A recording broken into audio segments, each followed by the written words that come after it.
ela se baseia na supranacionalidade. O que é isso? Supranacionalidade é quando nós temos os estados nacionais e nós temos órgãos superiores. A União Europeia ela é baseada na supranacionalidade, ela tem órgãos superiores, ela tem um Tribunal de Justiça da Comunidade Europeia. A União Europeia tem um Parlamento Europeu.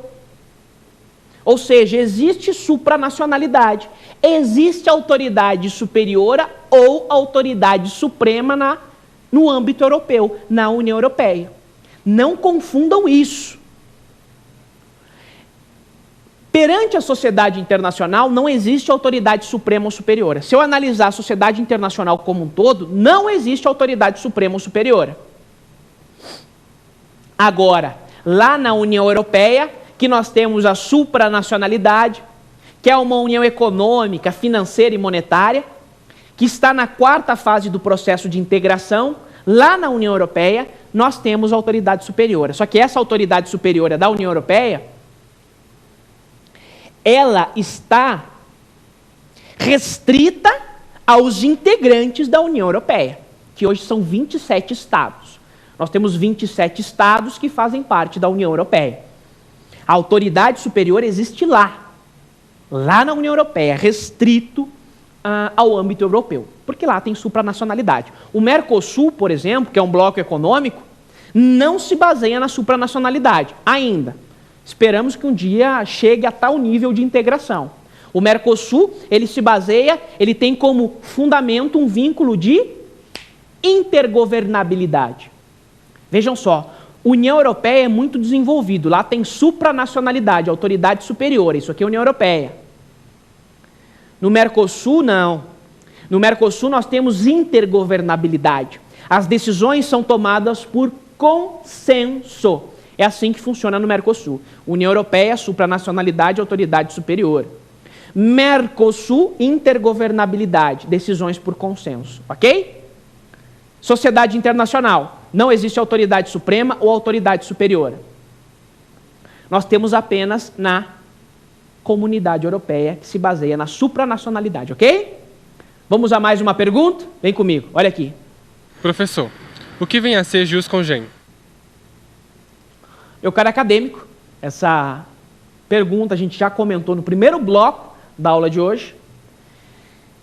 Jus cogens é uma nova fonte do direito internacional, é direito rígido, direito imperativo, direito inflexível.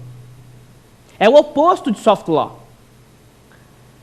E esta nova fonte está prevista na Convenção de Viena sobre Direito dos Tratados de 1969. Eu vou repetir. Essa nova fonte, que o acadêmico acabou de citar nessa pergunta, essa última pergunta desse bloco, desse segundo bloco, essa nova fonte está prevista na Convenção de Viena sobre Direito dos Tratados de 69, artigos 53 e 64. Artigos 53 e 64. Ok?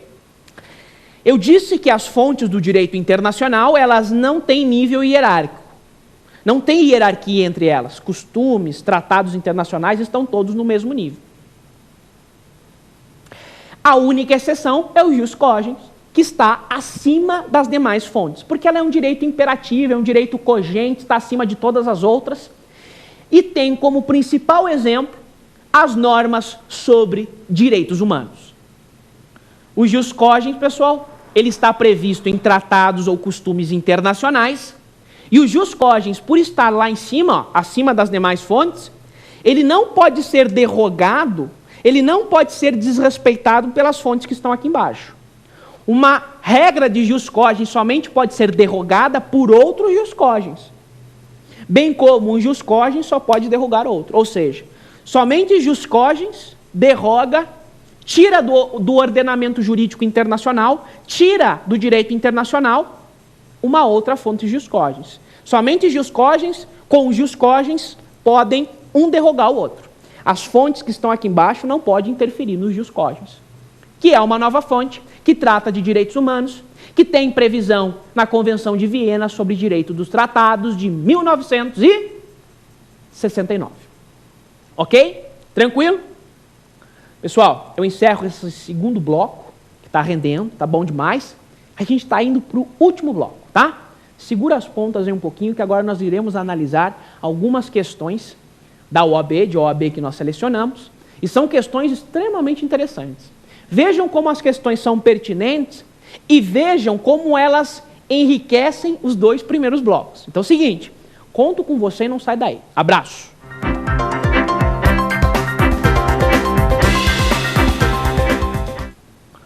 Olá, meus amigos. Vamos começar agora a terceira parte do programa de hoje. Nós iremos analisar algumas questões de OAB. E são questões extremamente importantes que trazem assuntos relevantes e que complementam os demais blocos, sem esquecer que trata de assuntos atuais também, tá bom? Vamos analisar a primeira questão. Olha aí, ó. OAB CESP 2007. Vamos ler junto esse enunciado dessa questão, porque a gente vai conseguir já aprender muita coisa só com o enunciado. Olha só. Em razão de sua natureza descentralizada, eu acabei de explicar para vocês, pessoal. Vivemos em uma sociedade internacional. A sociedade internacional, ela tem como base o vínculo da suportabilidade. A natureza é de descentralização. O direito internacional, ele é descentralizado. Não tem uma autoridade suprema ou superior que concentre tudo. Ok? Então vamos lá. Fiz apenas essa ressalva para você entender o enunciado. Em razão de sua natureza descentralizada, o direito internacional público desenvolveu-se no sentido de admitir fontes de direito diferentes daquelas admitidas no direito interno. Que fonte, entre as listadas a seguir, não pode ser considerada fonte de direito internacional? Vamos ver as alternativas, olha só. A, tratado internacional. B, decisões de tribunais constitucionais dos estados. C, costume internacional. E D, princípios gerais do direito. Olha só. Meu amiguinho, somente com a aula que a gente acabou de passar, você já consegue responder essa questão. Tratado internacional é fonte do direito internacional. Então porque a questão está pedindo o que não é fonte do direito internacional. Tratados internacionais e convenções internacionais, ou convenções internacionais, são fontes do direito internacional, previstas no artigo 38.